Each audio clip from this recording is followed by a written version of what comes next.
पंजाब की भगवंत मान सरकार गुरुओं की विरासत को सम्मान देने के मिशन पर लगातार काम कर रही है और गुरुओं से बेअदबी करने वालों के खिलाफ मोर्चा भी खोल रखा है। आपको बता दें कि जिस तरीके से 328 पावन स्वरूपों के गायब होने के मामले में एसजीपीसी के विरोध के बावजूद मान सरकार के आदेश पर एसआईटी जांच चल रही है और मुख्यमंत्री भगवंत मान ने एक बार फिर से ये साफ कर दिया है कि यह कार्रवाई किसी दबाव में नहीं बल्कि हाईकोर्ट के आदेश पर की गई है और जब तक पावन स्वरूपों को गायब करने वाले दोषियों को सजा नहीं मिल जाती है वो चैन से नहीं बैठने वाले। इसके बावजूद गोलक, दशबंद और 14 साल से लंबित एसजीपीसी चुनाव पर भी मुख्यमंत्री मान ने अपनी बात खुलकर रखी है। एक रिपोर्ट आपको हम दिखाते हैं, देखिए हिंदी खबर की ये स्पेशल रिपोर्ट।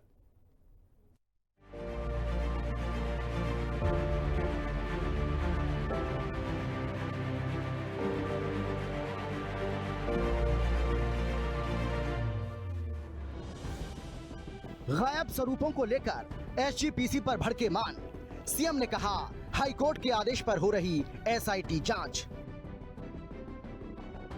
मामले को डायवर्ट करने की कोशिश का मुख्यमंत्री ने लगाया आरोप।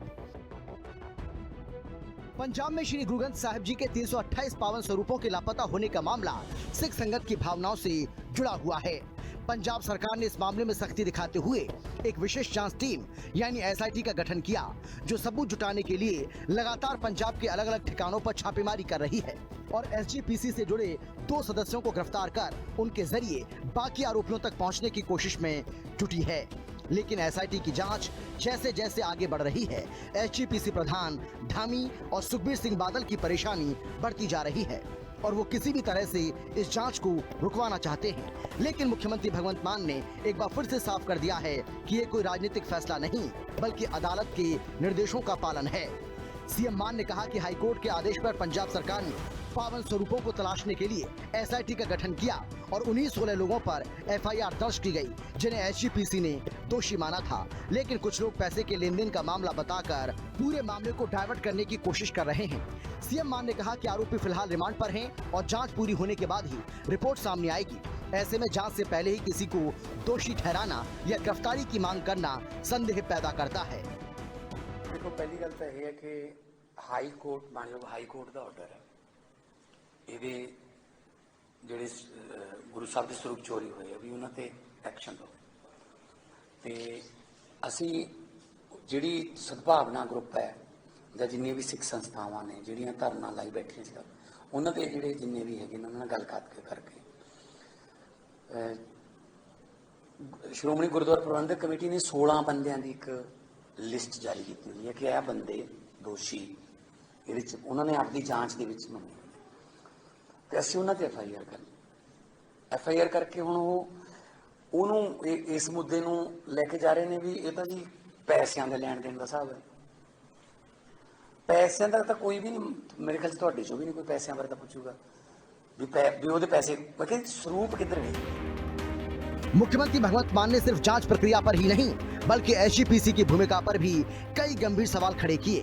उन्होंने कहा कि जिन लोगों को एसजीपीसी ने नौकरी से निकाला वो आज भी कारोबारी साझेदार बने हुए हैं।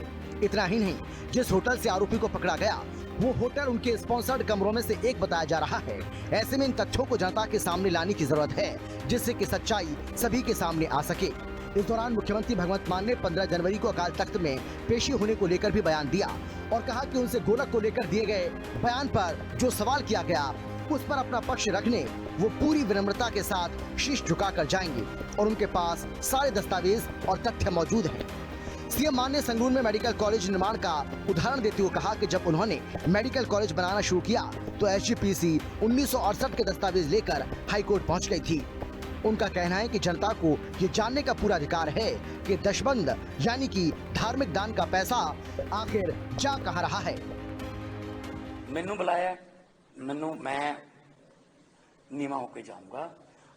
मैनू ये कहा गया कि गोलकों बारे तुसी कोई बयान स्टेटमेंट मेरी जो क्यों देती है, मैं वो दस दूंगा। मैंने स्पष्ट करने लिए भेजा, मेरा स्पष्टीकरण है, मैं स्पष्टता करके आऊँगा ना, है ना। मैं जिन्ना को उन्होंने मैं उन्होंने दसूँगा मेरे को आह चीज़ां सीगियां भी जे तुहानूं लगदा है कि इहदे चों कुछ तुहाडे काम आ सकदियां ताकि पूरी दुनिया चाहुंदी है कि साडा जिहड़ा धर्म है वो पूरी दुनिया ਦੇ ਵਿੱਚ प्रचार प्रसार होगा।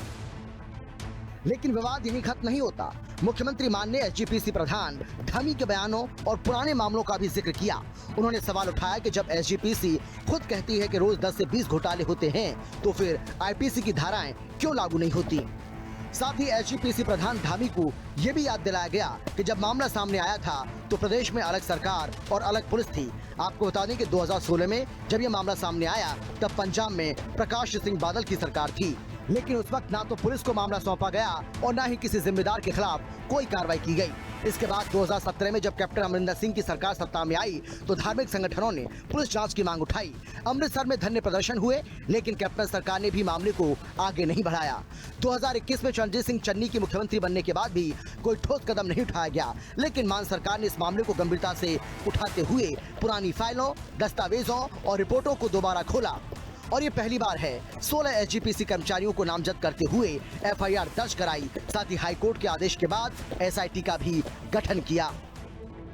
एसआईटी गायब पावन स्वरूपों के मामले में एसजीपीसी के पूर्व सीए सतेंद्र कोहली को गिरफ्तार कर चुकी है, जो इस वक्त 5 दिन के पुलिस रिमांड पर हैं। इसके अलावा एसजीपीसी के पूर्व सहायक कमलजीत सिंह भी इस वक्त पुलिस की रिमांड पर हैं। एसआईटी इन दोनों आरोपियों से रिकॉर्ड, फाइनेंशियल लेन देन और पवित्र स्वरूपों के गायब होने की पूरी कड़ी के बारे में पूछताछ कर रही है। आप ही इन्होंने उन्होंने मतलब कढ़िया भी नौकरी तो खारिज करता, पर आप ही हजे उन्होंने वो बिजनेस पार्टनर ने, आप ही जेडे होटल चों उन्होंने फड़िया वो हजे भी उन्होंने द्वारा स्पॉन्सर्ड कमरे ने, है ना। इत्थों तो फिर सिद्ध ही हुंदा ना, ये तो दस्सण दी मेरे ख्याल से बठिंडे वालियां तो लोड़ नहीं हैगी ये दस्सण दी भी कौन किवें लड़दा किवें कित्थों। पर हाँ, ना ही कोई मैं कोई हिसाब लैन चले, मैं हिसाब देन चले। मुख्यमंत्री भगवंत मान ने एक बार फिर से एसजीपीसी चुनावों को लेकर भी गंभीर सवाल उठाए। उनका कहना है कि पिछले 14 सालों से एसजीपीसी के चुनाव नहीं हुए, जबकि नियमों के मुताबिक चुनाव केंद्र सरकार को करवाने होते हैं। सीएम का आरोप है कि एसजीपीसी ने कभी भी चुनाव करवाने के लिए केंद्र सरकार को औपचारिक रूप से पत्र नहीं लिखा। साफ है कि 328 पावन स्वरूपों का मामला अब सिर्फ एक जांच नहीं, बल्कि धार्मिक संस्थाओं की जवाबदेही, पारदर्शिता और लोकतांत्रिक प्रक्रिया से भी जुड़ चुका है, जिसमें एक तरफ एसआईटी जांच जारी है तो दूसरी तरफ आरोप प्रत्यारोप का दौर भी तेज होता जा रहा है। स्पेशल रिपोर्ट, हिंदी खबर।